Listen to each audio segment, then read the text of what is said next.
Hello viewers, welcome back to பொற்செல்வியின் தமிழ் சமையல். இப்போது எக்கு சேர்க்காம எப்படி அச்சு முறுக்கு சூப்பராக செய்யலான்னு பார்க்கலாம். இது வீட்டிலே நம்ம செய்கிறது ரொம்ப ஈஸி தான். இதுக்கு இரும்பு அப்புறம் எவர் சில்வர் எல்லாத்துலேயும் அச்சு விற்கிது. ஆனால் நமக்கு எவர் சில்வரில் விற்கிறத விட இரும்பில் விற்கிறது ரொம்ப நல்லா வருது. நம்ம ஆட்டோமேட்டிக்காக அது கழண்டு விழுந்துருது, எடுக்கிறது ஈஸியாக இருக்குது. இது எப்படி செய்யலான்னு பார்க்கலாம். வாங்க வீடியோக்குள்ளே போகலாம். இதுக்கு இப்போ நம்ம மாவெல்லாம் எடுத்துக்கலாம். ஒரு 200 கிராம் அரிசி மாவு எடுத்துக்கலாம். எல்லாமே நம்ம 200 கிராம் எடுத்தால் கரெக்டாக இருக்கும். மைதா மாவு ஒரு 200 கிராம் எடுத்துக்குவோம். அது மாதிரி ஜீனி, அதாவது வெள்ளை சர்க்கரையை நல்லா பொடியாக்கி ஒரு 200 கிராம் எடுத்துக்குவோம். நல்லா பவுடர் ஆக்கிக்கணும். கூடவே கொஞ்சம் ஏலக்காய் பவுடர் போட்டுக்கலாம். நல்லா இடிச்சிட்டு இந்த தோலெல்லாம் எடுத்துகிட்டு அதை பவுடராக போடுங்க. அடுத்தது வெள்ளை எள்ளு நான் இப்போ போட்டிருக்கேன் 1 டீஸ்பூன். நீங்கள் கருப்பு எள்ளு கூட போட்டுக்கலாம். இதை இப்போ நல்லா அந்த பவுடர்லாம் எல்லாம் நல்லா கலந்து விட்டுக்கணும்.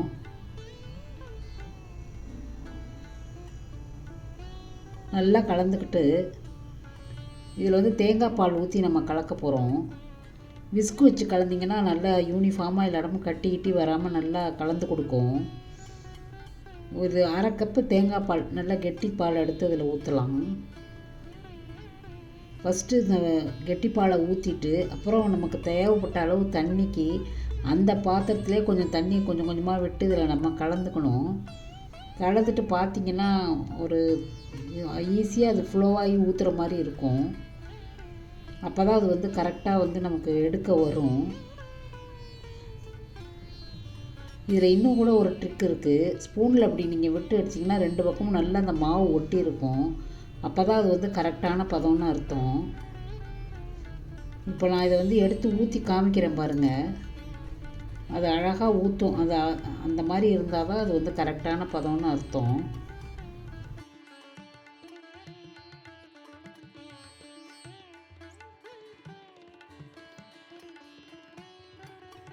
இப்போ பாருங்கள், அந்த விஸ்குலேருந்து அழகாக ஊற்றுது பாருங்கள். இப்படி தான் இருக்கணும்.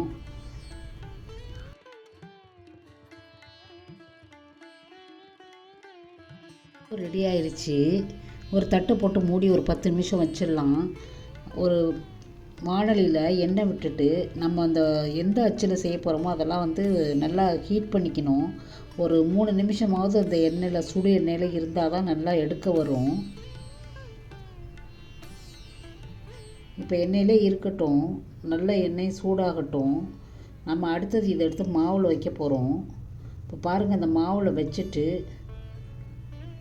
சொர்றன்னு ஒரு சவுண்டும் வரும். அதுக்கு அது பொரியிற சவுண்டு. திருப்பி எல்லாம் ஒட்டிக்கிட்டு வந்துருச்சு பாருங்கள்.